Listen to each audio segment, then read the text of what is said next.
Hey there, it's Juju, and it's day 397 of this administration. I am at church. Below you, you can see this heart and a waterfall. There's waterfalls all along the beach for church today. So today's going to be a rather long video because I want to talk about law enforcement. And I started this morning with tears, and I like to start every morning with tears that open my heart. And we got up at 6 to watch my niece in Ontario be sworn in as a Ontario provincial police. I think she's a constable. Anyway, it was a graduation. I find graduations usually extremely boring, and I'd never seen a police graduation, so my husband and I watched this morning. And I was so moved. I was moved to tears and watched the whole thing. So first it started with bagpipers and drummers, which I love. I had a bagpiper at my wedding. And then they all file in. And first there is the acknowledgement, the land acknowledgement. Now in the US, we do land acknowledgements, but they're often very basic. I mean, this was a beautiful land acknowledgement. Then they had someone, because in this area there are a lot of First Nation people and police officers, and they talked a lot about the different tribes and the different police jurisdiction. So then they had a beautiful blessing in the language. Throughout this program there were 3 languages. It was English and Native. And was the other one French? I don't think it was French because this is in Ontario. Maybe it was French, but 3 different languages.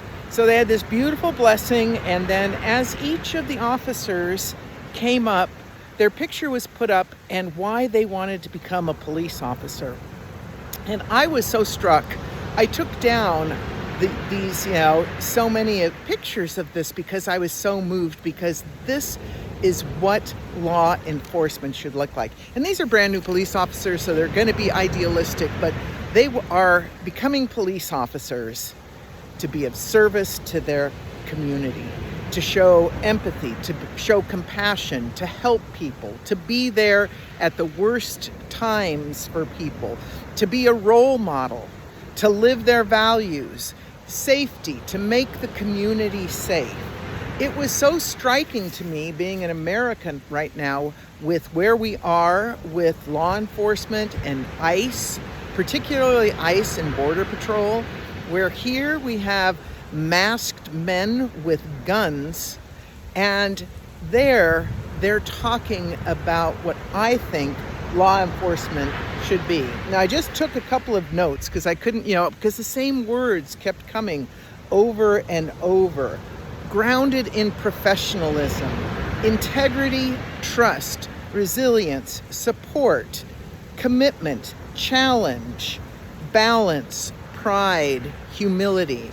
One of the speakers talked about the great authority that they are given, even to take someone's life, and the responsibility that comes with that. Equity, shine the light rather than cast a shadow. A life of service. Be humble, safety, trusted, respected. Let's see, what else did I have here? Public safety, uphold and apprehend suspects, but it's all about keeping the community safe. And the one thing that I totally was so impressed by is how much they talked about mental health and the mental health services that are available to these young officers. They are encouraged. One of the main speakers said that, it shows strength to ask for support, not weakness. And I think that that's so different than the American police culture. And I think about ICE and the ICE agent who killed Renee Good, and how he had been 2 weeks before dragged by a car, was probably traumatized. How much mental support did he get before they put him back out on the street? And so I was just not entitled. So I think so many of our law enforcement, because of, it's a hard job, I get that, but to not become entitled, to cultural awareness. I mean, that made me cry right there, because that is so far from where we are in America.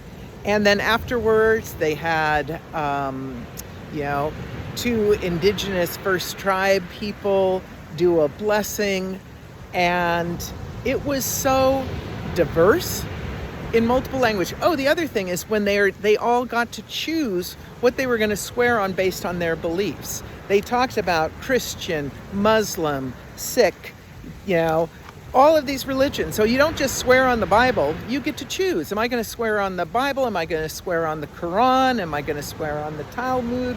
Am I going to swear on the feather if I have indigenous beliefs?